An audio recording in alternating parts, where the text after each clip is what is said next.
जगत कारणाय नमस्ते चिते विश्वरूपात्मकाय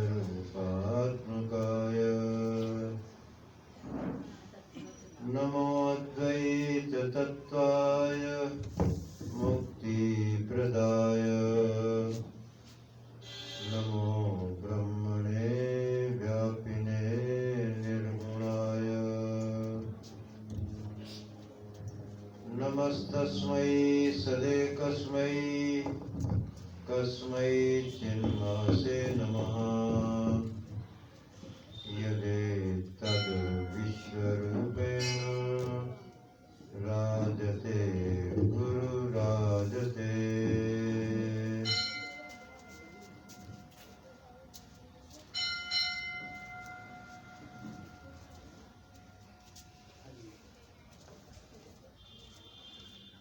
विश्व की सबसे सरलतम सहज प्राप्त सर्वानुगत एक युक्ति है प्रार्थना योग। उसके विषय में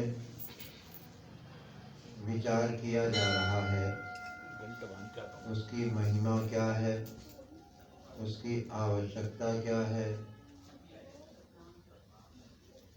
उसकी विशेषताएं क्या है और वह करने की विधि क्या है।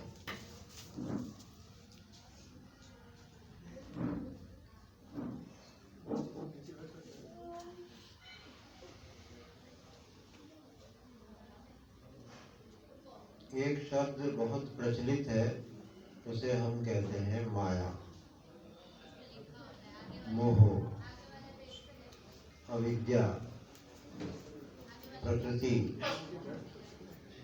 ये शब्द हम प्रयोग करते हैं और ये कहा जाता है कि सब माया मोह के वश में है और इसके वश में आकर के ही लोग भ्रमित हो जाते हैं।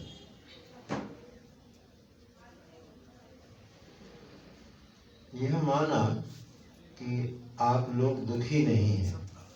सब लोग सत्संग इसलिए कराते हैं कि दुख दूर करने के लिए, पर यहाँ मैं देखता हूँ कोई दुखी ही नहीं है। इसलिए यहाँ सत्संग की तो किसी को आवश्यकता नहीं है, पर सत्य की आवश्यकता है। जो वे खुद हैं उस पर ध्यान देना है, दुख दूर करने के लिए नहीं। बीमार हो तो उसके लिए दवा होती है,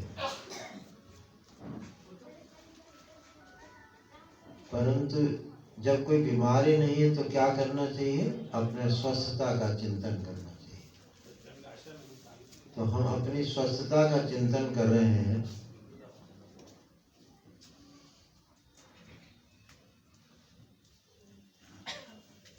उसमें एक भ्रम है, उससे करीब करीब सब ग्रसित दिखाई देते हैं। बीमार भले ना हो, दुखी भले ना हो, पर भ्रांति में जरूर है। माया उन पर चढ़ी हुई है। अब वो कैसे, वो लक्षण मैं बता देता हूँ, उससे सब अपने को मिला के देख सकते हैं कि ऐसा है या नहीं। क्या आपके अंदर अहंकार है? क्या आप में ममता है? क्या आप में आसक्तियां हैं? क्या आप में इच्छाएं हैं? हैं तो आप जरूर माया से ग्रसित। माया का जो रूप बताया जाता है वो 4 तरह से बताया जाता है। एक तो कंचन, कामिनी, कीर्ति और कर्म। ये 4 क से बने हुए शब्द हैं। इसके वश में सब है और इसमें सब भ्रमित भी है।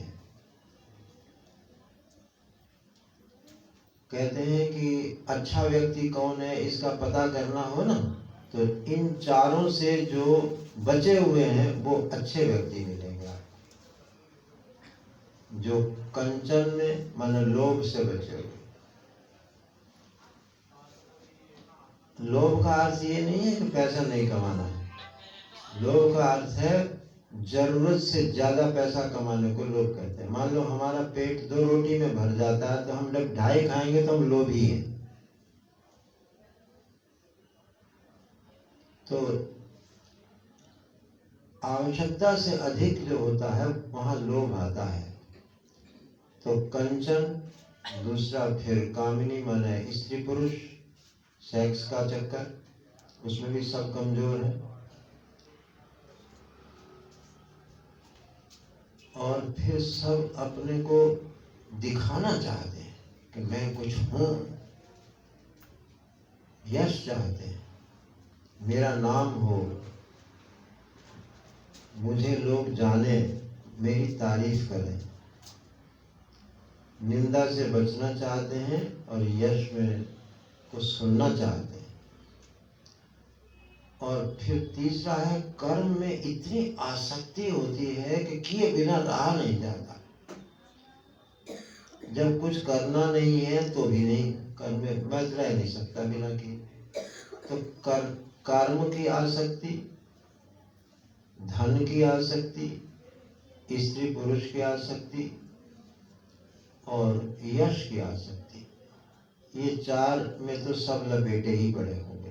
तो जो इन चारों से बचा हुआ है वो अच्छा आदमी होता है।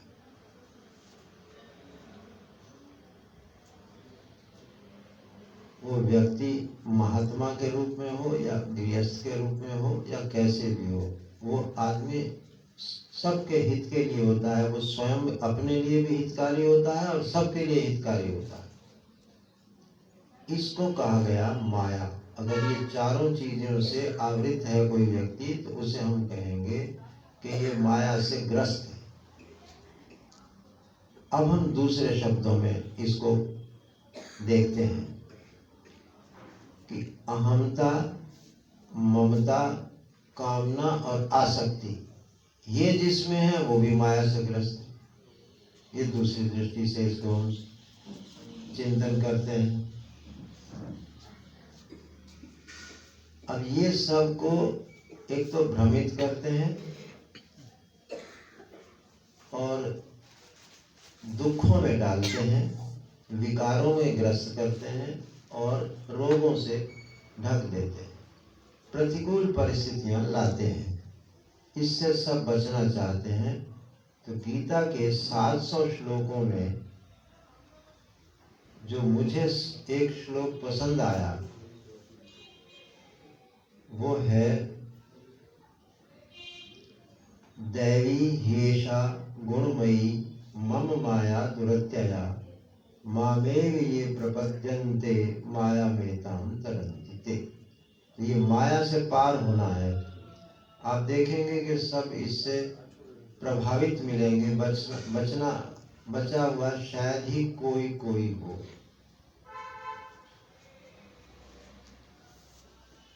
तो गीता का ये श्लोक ऐसा मुझे प्रिय लगा कि इसमें माया की निवृत्ति का उपाय बहुत सरल बताया हुआ। जितनी साधनाएं हैं किसी को नहीं छुआ श्री कृष्ण ने, और ये भी बता दिया कि एक माया नाम की चीज होती है, दिखती नहीं है। अगर देखना हो तो कंचन कामनी कीर्ति कर्म के रूप में, ये उसके साकार रूप है। और उसके मानसिक रूप क्या है? अहंता, ममता, कामना और आसक्ति, ये उसके मानसिक रूप है। तो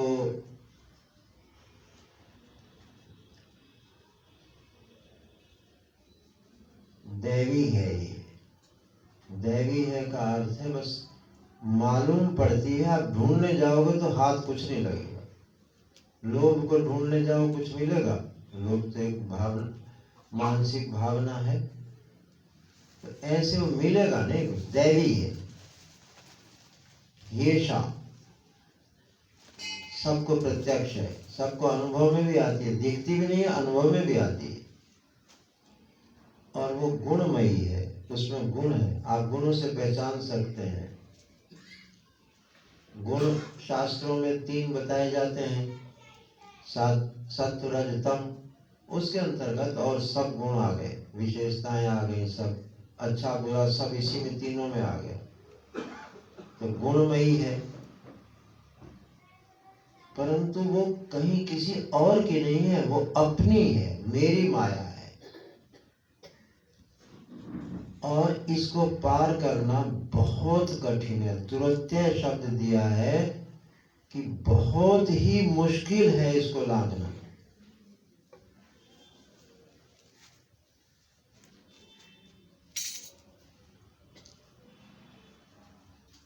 अब यहाँ शब्द दिया है दुरत्यय, माने लांघने अर्थ में। इसका मतलब है वो है नहीं, दिखती, इसलिए उसको अतिक्रमण शब्द प्रयोग किया जाता है उसके लिए। उसको लांघो, मारो नहीं, है कोई चीज हो तो उसको मिटाएं, उसको नष्ट करें, है नहीं पर मालूम पड़ती, ऐसी विचित्र चीज है, सबको अनुभव में आती है। ऐसा प्रत्यक्ष आप उसके आकार देख सकते हैं, ये सारा संसार उसी का ही बना हुआ है। तो इसका उपाय क्या है? देखो, अहमता ममता कामना आसक्ति निवृत्त करना हो तो उसका उपाय क्या है? लोभ, काम, मोह और कर्मासक्ति, इनको शिथिल करना हो तो क्या उपाय? तो कहते हैं कि केवल एक ही उपाय है, और वो आप देखेंगे जितने श्लोक हैं गीता में, सब इसी शब्द के आसपास ही घूमते मिलेंगे आपको। वो है प्रपन्नता। जो मेरे प्रपन्न हो गया वो माया से पार हो गया। माने न उसे अहंकार प्रभावित करेगा, न ममता प्रभावित करेगी, न कामनाएं सताएंगी, और न आसक्तियों में वो फंसा रहेगा। वो लोभ से भी बच जाएगा, काम से भी सुरक्षित हो जाएगा, और मोह से भी निकल जाएगा। ये गारंटी देते हैं भगवान। क्या करना, क्या प्रपन्न, बस मेरे प्रपन्न हो जाओ, बस इस तरह समझ लो, काम खत्म। अब तुम कहो कि ये साधना कर लो, वो साधना कर लो, फलाना कर लो, ढिमकाना कर लो, वो ज्ञान योग, भक्ति योग, ये सब करे जाओ। अगर उन सब का परिवसान प्रपन्नता में नहीं आता है तो आप माया से बच नहीं सकते। बड़े बड़े साधक लोग मिलेंगे आपको, परंतु ये चीजें उनमें भी मिलेंगी, वो बच नहीं सकते इन चीजों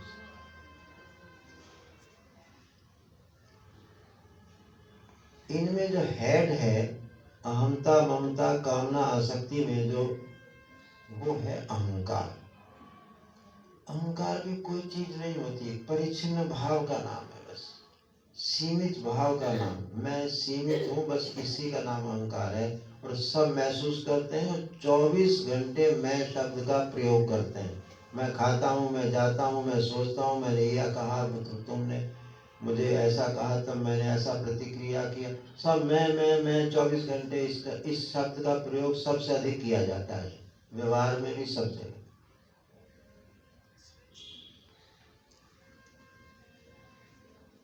उस मैं के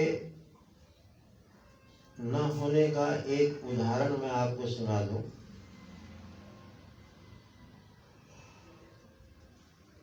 अगर ये ढीला पड़ जाए तो सब ढीले पड़ जाए, और उसका उपाय है केवल प्रपन्नता। अब प्रपन्नता को समझने के लिए एक उदाहरण समझ लो। कुछ वर्ष पहले की बात है, ये समझ लो कि 36-37 वर्ष पहले की बात है।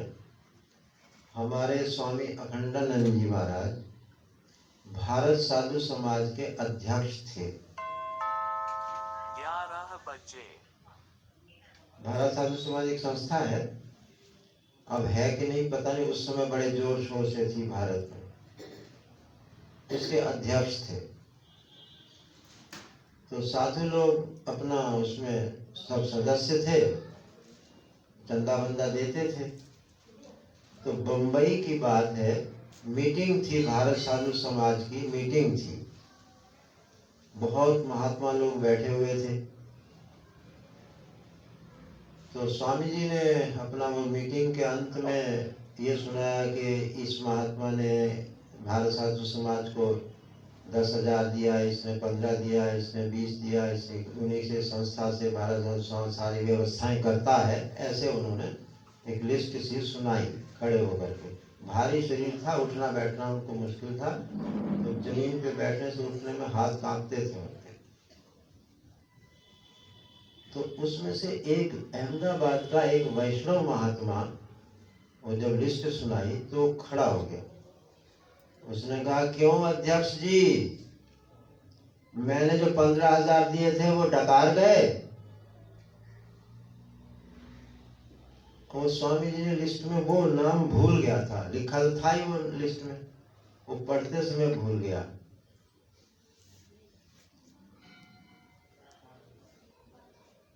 आपसे ऐसी आशा नहीं थी बेईमानी की। तो स्वामी जी, अब देखो रिएक्शन होना चाहिए ना, अहंकार का लक्षण है रिएक्शन, प्रतिक्रिया। जैनी लोग इसकी साधना करते हैं, प्रतिक्रिया निवृत्ति के। प्रतिक्रिया अगर होती है तो इसका मतलब आपके अंदर अहंकार फुफकार रहा है। तो अब देखो स्वामी जी का अहंकार कैसे फुफकारता है, जरा देखो। तो वो बैठे से बड़ी मुश्किल से उठ के खड़े हुए, लाउड स्पीकर का माइक आगे किया और कहा, मैं क्षमा मांगता हूँ, मेरे से वो भूल हो गई, वो आपका पैसा है, वो एफडी बनी हुई है, एफडी आप देखना चाहो तो देख सकते हैं। तो वैष्णव महात्मा कहता है, ऐसे नहीं माफी मांगी जाती, पहले तो आप, अगर मैं ना बोलता तो तुम तो मेरे पैसे खा जाते, ऐसे नहीं। तो बोले, महाराज फिर जैसे आपको हो। बोले, कान पकड़ो। महाराज जी ने कान पकड़ो, घूम जाओ। घूम गए।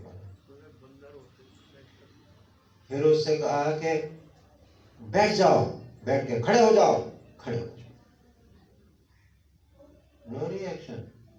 अहंकार होता तो फुफकार जाता, अब जरूर कुछ बोलता कि क्या हो रहा है। और अध्यक्ष है, सारी सभा बैठी हुई है, उसके बीच में वो, जरा महसूस करके देखो, उसके पूरी सभा में, और वो दंड बैठक लगा रहे हैं, कान पकड़ रहे हैं, घुमा रहे हैं, और वो ऐसा। अब इसमें मैं वहां प्रत्यक्ष दर्शी था, मैं साथ में गया था, एक मेरे गुरु भाई प्रबुद्धानंद जी थे, वो भी साथ में थे। वो तो रोने लग गए कि हमारे गुरु जी के साथ ऐसा हो रहा है। मुझे गुस्सा आ रहा था कि क्या इतने सभा में हजारों महात्मा बैठे हैं, क्या 15,000 कोई वापस नहीं फेंक सकता इसके? तो मैं हिम्मत नहीं कर पा रहा था कि मैं बोलूं, परंतु मेरे आगे एक सरदार महात्मा बैठा था, वो बोल पड़ा, क्या बकवास लगाई है, अपने 15,000 ले जाए यहां से। तो अध्यक्ष का अपमान करता है सभा में।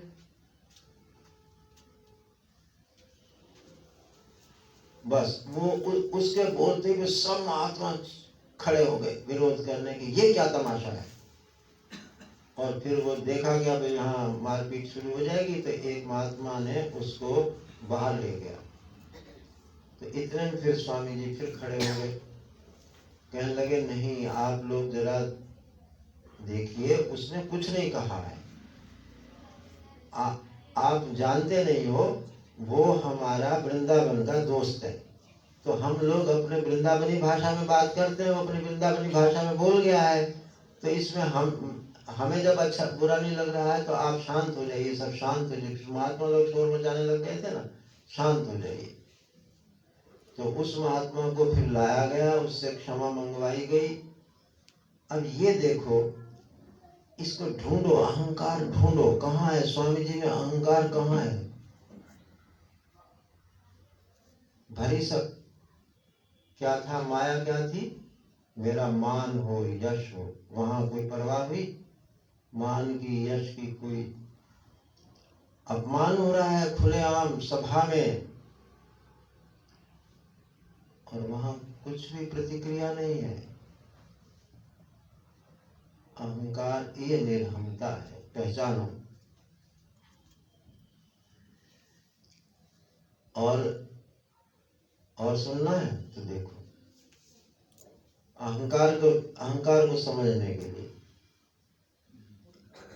रामायण आपने सुनी है। रावण को जितनी बार समझाया गया, घर में समझाया, उसकी पत्नी मंदोदरी ने समझाया,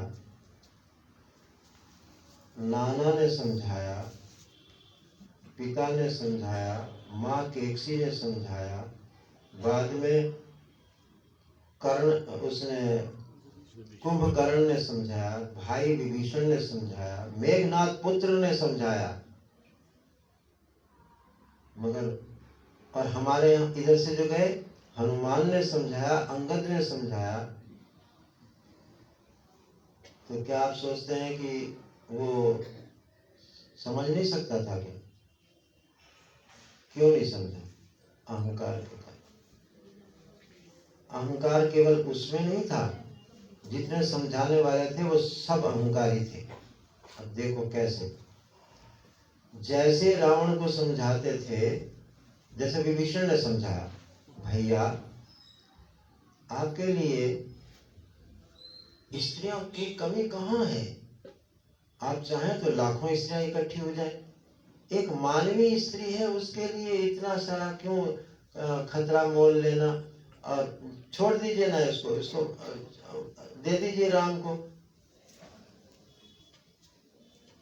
यहां तक तो ठीक, रावण ढीला पड़ गया, ये ठीक कह रहा है विभीषण। अब उसके बाद सुनो क्या हुआ। विभीषण कहता है, अगर आप ऐसा नहीं करते तो लंका की ईंट से ईंट बजा देगा राम। आप उनकी शक्ति समझते होगे, मैंने भी विचार किया है, विचार करके ही आपसे कह रहा हूं। बस रावण का अहंकार जग गया। उसने कहा, अच्छा तो मुझे धमकाता है, मैं राम से डरने वाला हूं? राम से हर बात में मैं बड़ा हूं, राम से मुझे डरा रहा है? जा मारी लात, जा तू जा। देखो अब दूसरे पक्ष का सुनाता हूं। अंगद गया, उसने भी पहले समझाया, और नहीं तो ऐसा कर देंगे। उसने कहा तो फिर तो कर, जा कर कर। देखा, वो झुका, अनेक बार झुका है रावण, अनेक बार झुका, क्योंकि मामूली सी बात थी, किसी की पत्नी का अपहरण करके लाए हो, गलत तो है ही है, चलो ठीक है मान लेते हैं, इतना बड़ा झगड़ा मोल क्यों लेना, युद्ध क्यों करना? परंतु हर एक ने उसके अहंकार को जगाने का काम किया। यहाँ तक कि मेघनाथ और कुंभकर्ण ने भी ये किया, भैया बहुत नष्ट हो जाएंगे हम लोग, ये हो जाएगा वो हो जाएगा, तो मान लो बात को। और सब उसके अहंकार को जगा के ही आते थे, इसलिए काम नहीं हुआ। अब आप दूसरी जगह, अब दूसरा उदाहरण लीजिए, अब महाभारत का उठाइए। यही प्रक्रिया महाभारत में प्रयोग की गई।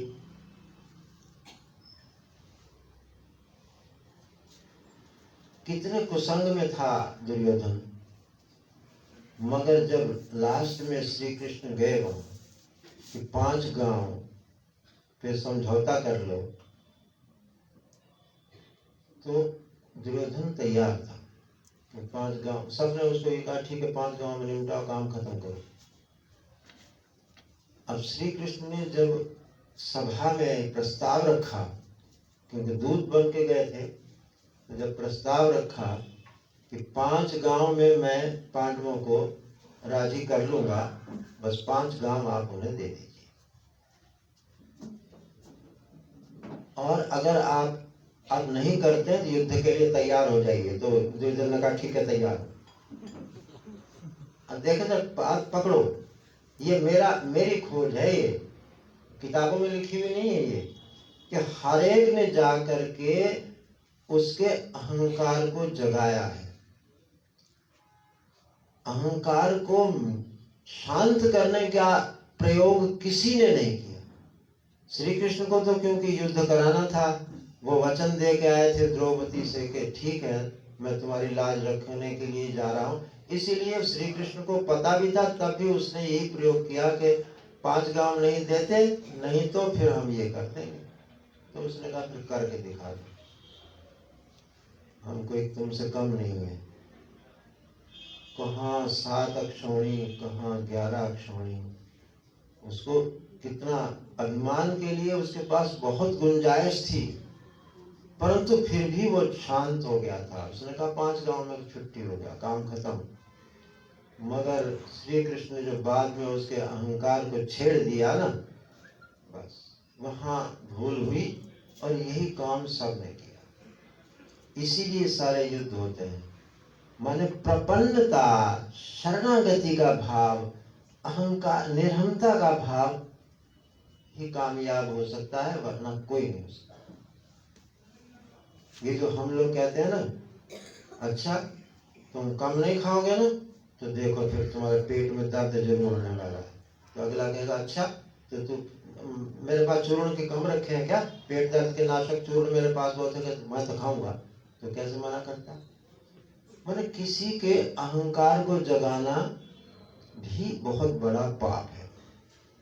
इसीलिए श्री कृष्ण ने कहा ये सब माया है, इसको अगर आप शांत रखना चाहते हैं, इससे मुक्त होना चाहते हैं, तो प्रपन्नता।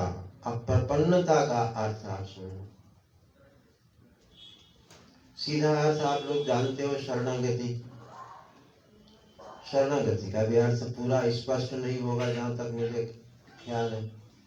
क्या शरणागति, क्या मैं जा करके सिर झुका दे वहां पर, इसका नाम शरणागति है? क्या करें शरणागति में, क्या करें? अहंकार झुका दे कि अच्छा मैं आपकी बात स्वीकार करता हूँ, इसका नाम शरणागति है? तो मजबूरी भी है। देखो समझो, यहाँ श्री कृष्ण कहते हैं मामेव ये प्रपद्यन्ते, जो केवल मेरी ही ओर झुकता है। हमारी आंख दृश्य को देख रही है और वो कहते हैं मामेव, मेरे, केवल मेरी तरफ, मेरा मन चेतन तत्व, इस दृष्टि को चेतन की ओर लेगा। जहां से ये दृष्टि आ रही है उधर, जिधर जा रही है उधर नहीं। इधर संसार है, इधर भगवान है। तो जो मेरी ओर ध्यान देता है, जो मेरी ओर चलता है, शरणागति का समझा रहा हूं, प्रपन्नता का, जो मेरी ओर अभिमुख हो रहा है, मेरी ओर सम्मुख हो रहा है, उसका नाम प्रपन्नता है। ध्यान रखना, क्योंकि शरणागति में भी सूक्ष्म अहंकार होता है। मैं आपकी शरण में हूं, मैंने तुम कुछ हो ना तभी तो शरण में आ रहे हो, कुछ तो हो, झुक रहे हो, मेरी सर्वशक्तिमत्ता और सर्वज्ञता को देख के झुक रहे हो ना, तो तुम तो फिर हो ही। शरणागति में भी अणु बराबर अहंकार है। और जो मैं कह रहा हूं वहां देखना, वहां अहंकार गया पूरा फुल, जरा सा भी अणु न मणु कुछ बचा नहीं। भगवान की ओर ध्यान दे। अहमता, ममता, कामना, आसक्ति सब बीच में गए, बचा ही नहीं कोई। जब मेरा ध्यान जो जान रहा है निरंतर, जो इस नेत्र में जिसकी ज्योति आ रही है पीछे से, उधर की ओर ध्यान दो, सब गए, माया गई। ये उपाय बताया गया, और ये उपाय, इसमें कोई साधन नहीं बताए गए हैं। अरे भाई नजर तो आपकी जा ही रही है और कहीं से आ भी रही है। देखो लता मंगेशकर का गाना देखो, अगर तुम्हारे आध्यात्मिक लोग तो यही ऐसा अर्थ लगाते हैं, आपने तुम्हें ढूंढ लेंगे निगाहों के साए। एक गाना है उसमें, मानी जो निगाह, ये दृष्टि, ये जहां से आ रही है वही तुम हो। तुम्हें ढूंढ लेंगे निगाहों के, तुम कौन हो? तुम नहीं बता रहे हो कि मैं कहाँ हूं, तो हम तुम्हारी निगाहों के सारे सारे जाकर तुम्हें ढूंढ लेंगे। तुमको जहां से दृष्टि आ रही है, जहां से नजर आ रही है, वही तुम हो। तो ये है सीधा सरल, जो जान रहा है उधर की ओर ध्यान दो, सारी माया समाप्त।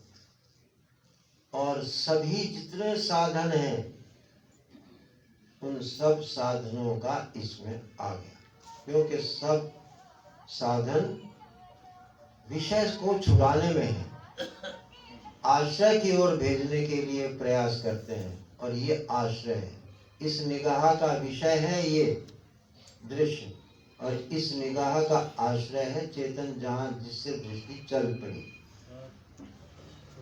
अब ढूंढो कि ये रोशनी कहां से आ रही है, आप पहुंच जाएंगे।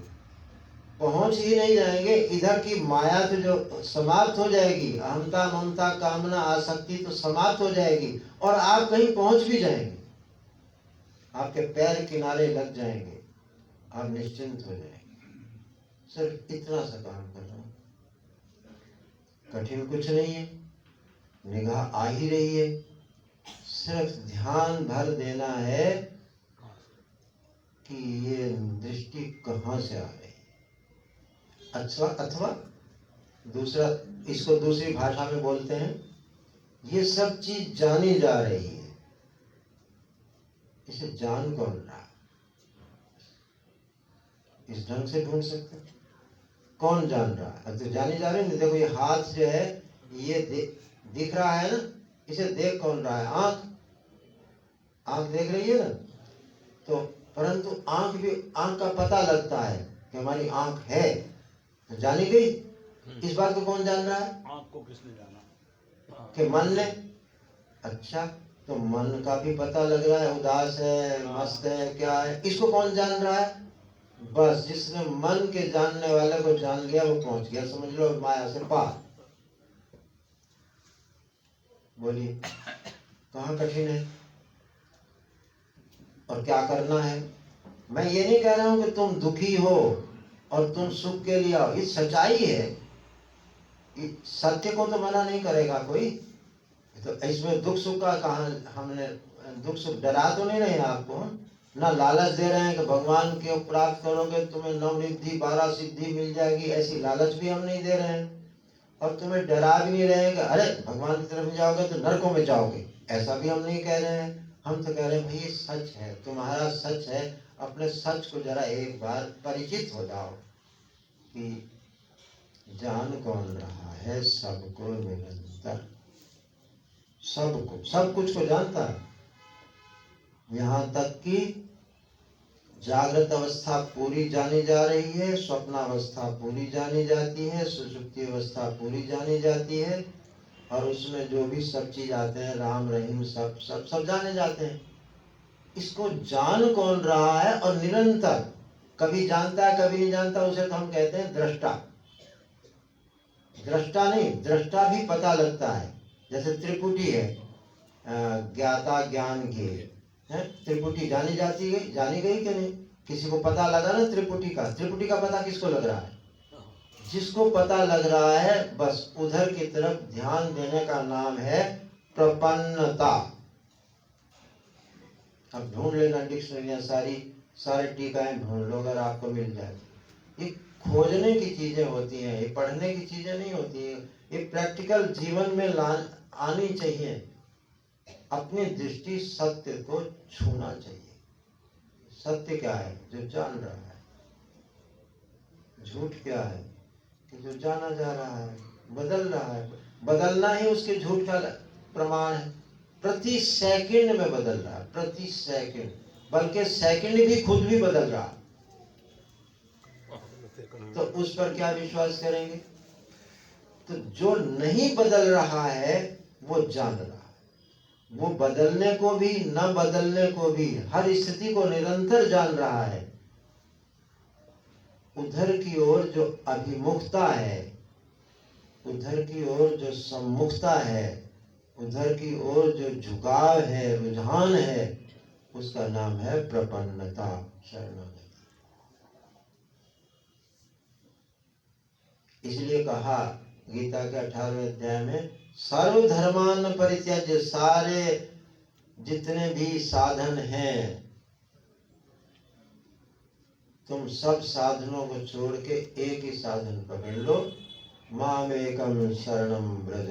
यहाँ ब्रज का अर्थ कहीं जाना नहीं है। ब्रज का ये ब्रज धातु जो होती है संस्कृत में ज्ञानार्थक है, मतलब तुम्हारा ध्यान चला जाना चाहिए।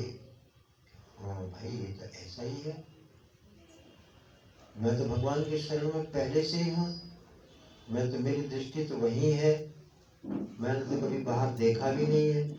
ऐसी एक जानकारी, एक अनुभव होगा, बस इतना कुल है।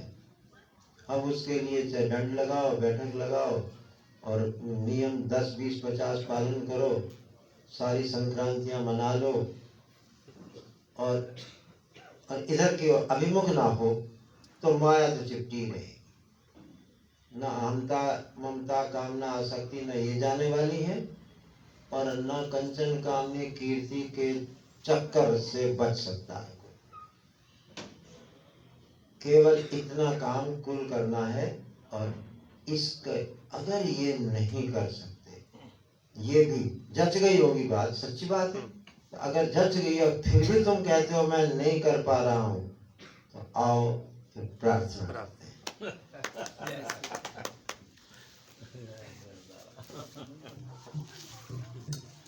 अभी प्रार्थना को मैं समझाऊंगा कभी, अभी कर ले प्रार्थना। वैसे प्रार्थना तो देखो जी, मकर संक्रांति की कल करवाई थी, अगर वो करना चाहो तो ज्यादा अच्छा रहेगा, नहीं तो फिर ये करा दे।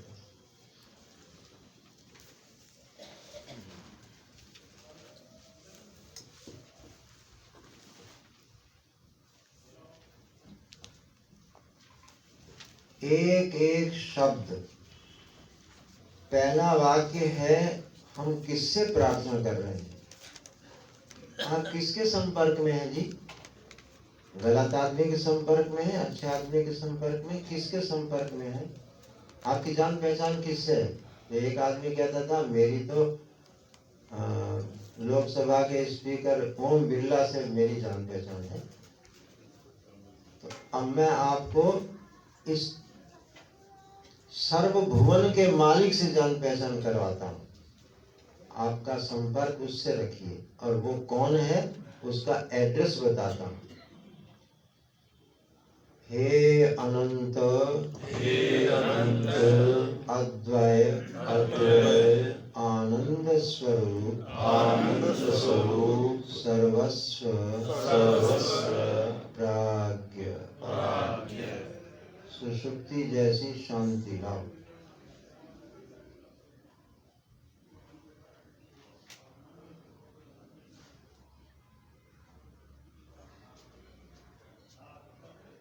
अगर आपने शांति लाई तो ये बात आपकी ईश्वर तक पहुंच गई। मैं विविक्त का, मैं विविक्त का सर्वथा सर्वथा समादर करूं, समादर करूं।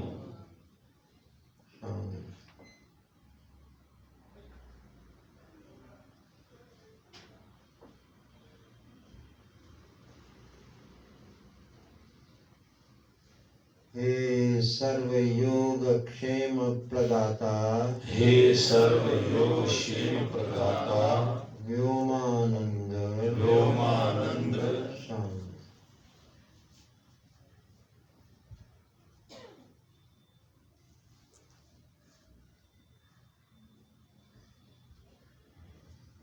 यह जीवन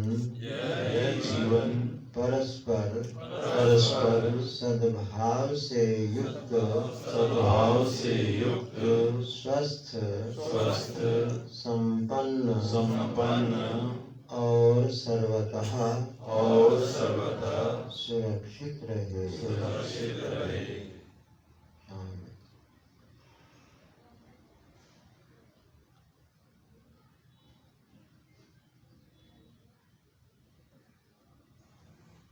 यह जीवन यह जीवन परस्पर परस्पर सद्भाव से युक्त सद्भाव से युक्त स्वस्थ स्वस्थ संपन्न संपन्न और सर्वतः सुरक्षित रहे। सुरक्षित रहे। शांति।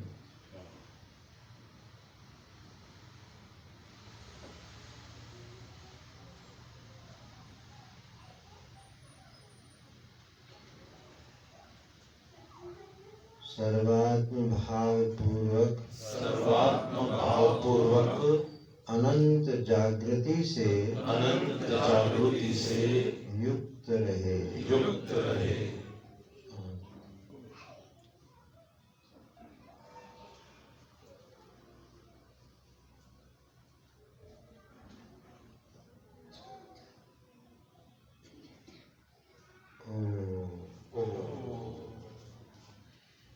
ये मकर संक्रांति जो है वो विश्व प्रार्थना दिवस है। तो आज आप जैसे कहते हैं ना भरपेट खाना खाओ, तो आज भरपेट प्रार्थना कर लो जितनी आपसे हो सकती है। प्रार्थना में जो चीज नहीं चाहिए उसे मत बोलो, जो चीज इसके अलावा एक्स्ट्रा चाहिए वो जोड़ लो और प्रार्थना करो।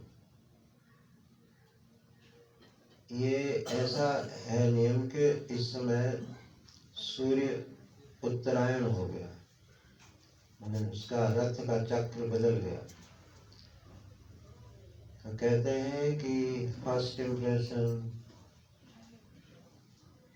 लास्ट तो आप अगर पहला ही चरण प्रार्थना से शुरू करेंगे इस नए वर्ष का, तो आपके सारे वर्ष में वैसी ही तरंगे बनी रहेंगी। इतना पॉजिटिव प्रार्थना माने होता है पॉजिटिव थिंकिंग, कि सारा का सारा एक भी नेगेटिव शब्द इसमें नहीं है, सब पॉजिटिव है। तो पॉजिटिव थिंकिंग, जिसे अंग्रेजों का प्रभाव हो, वो पॉजिटिव थिंकिंग कहें कि आज वर्ष के पहले दिन पॉजिटिव थिंकिंग करो। और नहीं तो हम अच्छा, जिसे प्रार्थना में ये हो कि मैं तो ईश्वर को अन्य रूप से नहीं मानता, तो आत्म रूप से मानते होगे तो मानो, तो संकल्प कहो इसे, ये संकल्प को ऐसे बोलेंगे। संकल्प जब करना होगा तो यहाँ हे अनंत अद्वय आनंद स्वरूप सर्वस्व प्राज्ञ की जगह क्या बोलेंगे? मैं अनंत अद्वय आनंद स्वरूप सर्वस्व प्राज्ञ हूँ। क्योंकि आत्मा है ना, वो चेतन है, तो वो ऐसे बोले, क्योंकि वो द्वैत को नहीं मानता। तब इसे कहेंगे सत्संकल्प। तो सत्संकल्प करो, पॉजिटिव थिंकिंग करो या प्रार्थना करो, ये करनी चाहिए 3 बार। मैंने कल बताया था, फिर से याद दिला देता हूँ। सवेरे उठ के बिस्तर में व्यक्तिगत प्रार्थना करो, ये व्यक्तिगत भी है और सबके लिए भी है। फिर परिवार के लोग सारे इकट्ठे बैठ के प्रार्थना करो, वो पारिवारिक समस्याओं को लेकर। फिर जैसे आज यहाँ रविवार को सब कई गृहस्थ, कई परिवार इकट्ठे हो रहे हैं, तो यहाँ पर एक प्रार्थना की जाती है, वो पहले से तय है। सर्वे भवन्तु सुखिनः, सर्वे सन्तु निरामयाः, सर्वे भद्राणि पश्यन्तु मा कश्चित् दुःखभाग् भवेत्। ये सबके लिए प्रार्थना, तो इसी से ही काम बनेगा। और आपको कोई तकलीफ नहीं है तो भी अच्छी बात है। अच्छी चीज में परहेज क्यों करना? आप तो सब तत्वज्ञ हो, भगवान स्वरूप हो, तो अपनी याद करने में क्या घाटा है? अपनी याद करो। तो इस तरह से प्रार्थना में आज दिन बिताने की कोशिश करो, यही मेरा संदेश है। सर्वगत्तादनन्तस्य स एवाहमवस्थितः मत्तः सर्वं अहं सर्वं मयि सर्वं सनातनम्। बोलो सतगुरुदेव भगवान की जय।